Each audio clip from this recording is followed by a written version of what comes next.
आज आपण अगदी सोप्या पद्धतीने बटाटा पोहे करणार आहोत. ते सुद्धा एक 7 मिनिटात. हे ह्याच्यात पाणी घालून घेते. 1 कप पोहे मी घेतलेले आहे आणि हे आता धुवून घेते. 1 कप पोहे भिजवलेले, 1 कप तेवढाच नारळ, नारळाचा चव घ्यायचा आहे आणि 1 बटाटा उकडून त्याच्या फोडी करून घेतलेल्या आहेत. आता मोहरी 1 चमचा छोटा घालून घेते. मोहरी तडतडली की आपण जिरं घालून घेऊया. आता ही मोहरी तडतडत आहे. आता आपण जिरं 1 लहान चमचा घालून घेऊया.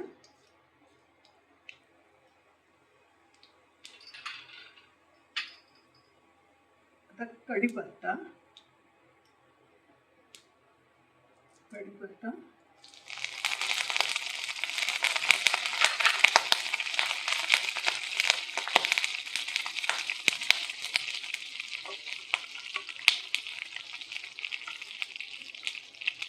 मिरच्या मी बारीक करून घेतलेल्या आहे.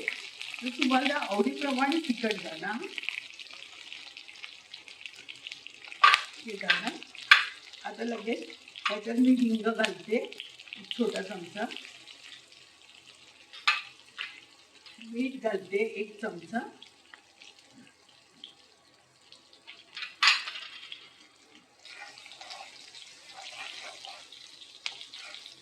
आता हळद घालून घेते, 1 अर्धा चमचा.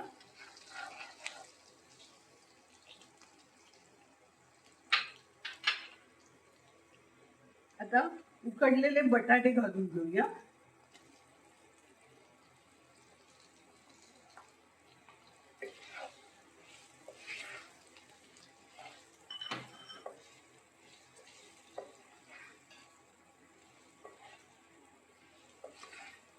आता हे आपण ऑलरेडी उकडून घेतलेले आहेत, त्यामुळे हे बघा, त्यामुळे 1-2 मिनिटं परतायचे. त्याला मसाला सगळीकडे लागला पाहिजे.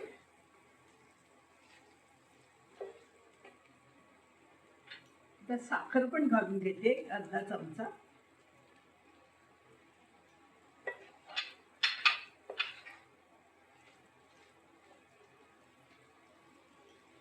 आता मी पोह्याला पण थोडी हळद लावलेली आहे. पोहे पण आपण घालून घेऊया.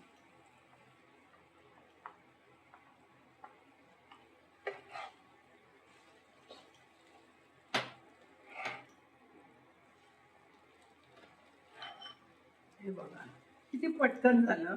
आता खोबरं हे 1 वाटी घालून घेऊया.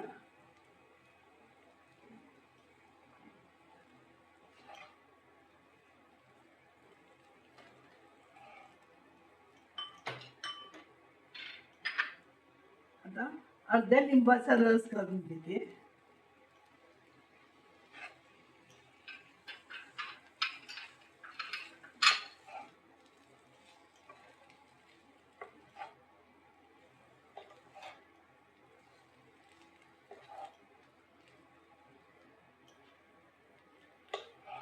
आता थोडी कोथिंबीर घालून घेऊया.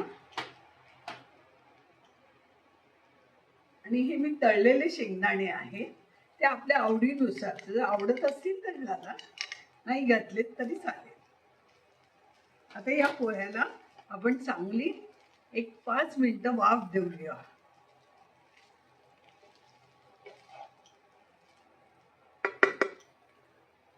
झाकण घालून वाफ देऊया. आता हे बघा, पोह्याला वाफ आलेली आहे.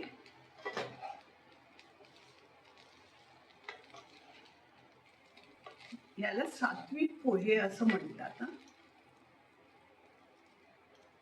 आता आपण प्लेटिंग करून घेऊ. बघा किती मिनिटात झाली रेसिपी. फक्त बटाटा शिजवून घ्यायचा, खोबरं आधी खवणून घ्यायचं, झाली तयार. हे आपले 5 मिनिटात सात्विक पोहे तयार झालेले आहेत. तुम्हाला जर माझी रेसिपी आवडली असेल तर झुमीज किचनला लाईक करा, सबस्क्राईब करा, बेल आयकॉन बटन क्लिक करा, आपल्या मित्रमैत्रिणींना पण सांगा.